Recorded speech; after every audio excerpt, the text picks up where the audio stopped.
হামজা, খেজুর খেয়ে ইফতার শুরু কর। হ্যাঁ বাবা, আল্লাহর নাম নিয়ে খাও। জি আব্বু আম্মু। মিষ্টি। আমি এখানে একটা সিগারেট রাখছিলাম, সিগারেটটা কোথায় গেল? বাবা, আমি লুকিয়ে রেখেছি। সিগারেট খাওয়া ভালো না।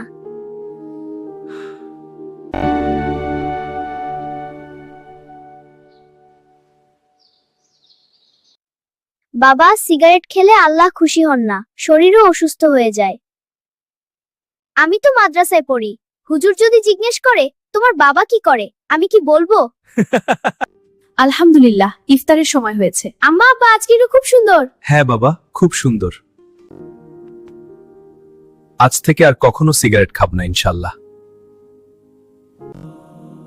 আল্লাহুম্মা ইন্নী লাকা ছুমাতু ওয়া বিকা আমানাতু। আমিন। বিসমিল্লাহ। বিসমিল্লাহ। আপনারা সিগারেট খাবেন না, কি সাহসী কথা! হ্যাঁ, তুই ঠিক বলেছিস। আমার সামনে কখনো খাবেন না।